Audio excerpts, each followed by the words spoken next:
Okay, so welcome back. We're coming back now into What's the Buzz, and we're on the edge of February. And I know February is a new month, but also I think just in the first week of February, we enter into the period of Candlemas.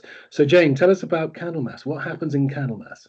So Candlemas is the celebration that comes at the very end of the Christmas Epiphany sequence. And it's when the church remembers that Mary and Joseph brought Christ into the temple where he was met and blessed by Simeon and by Anna. Traditionally, in times past, it was when people used to bring their candles into church and there'd be a mass to bless them. In times present, it's also when the church turns from the crib to the cross. So we stop looking back to Christ's birth and we start looking forward to his death and resurrection at Easter.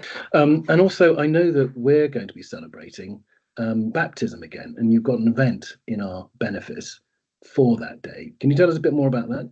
Yeah, so we baptize those who come and say they want their children baptized. And when we baptize, we and the family all make a promise to help the children to grow in faith. And one of the things that through the years the church has done is to use the celebration of Candlemas as an opportunity to remember and recall our baptisms. So we're going to do that on the 1st of February at 10:30 in Lidford, Sunday the 1st of February, 10:30 in Lidford, for an all-age celebration service. All age and all welcome. All age and all welcome. And then also February, as we start to sort of emerge out of winter and it gets a bit warmer, St. Valentine's Day. Now, I've often thought this is a bit of a card festival, but what's the history behind St. Valentine? We don't really know, but Valentine himself was two people, both called Valentine. One was a bishop and one was a priest. They both died in the middle of the 3rd century AD as Christian martyrs.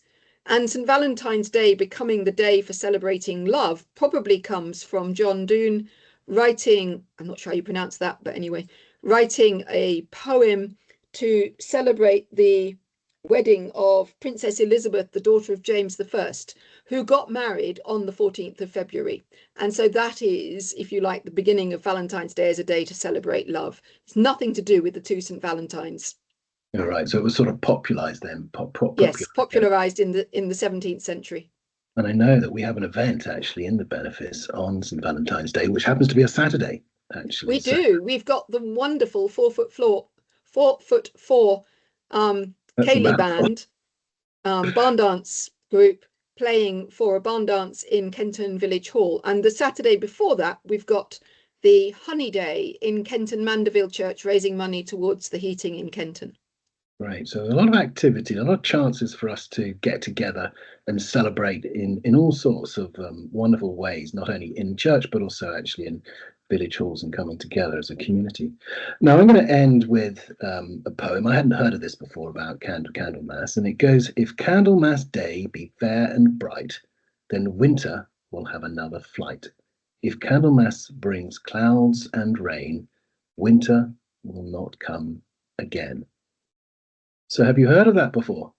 No, but there are all sorts of poems about particular days of the year. Think of St. Swithin's Day being another one, but there are others too. Anyway, as we go into February, look forward to seeing everyone. Thank you very much. Thanks, Charlie. Okay, bye. Bye.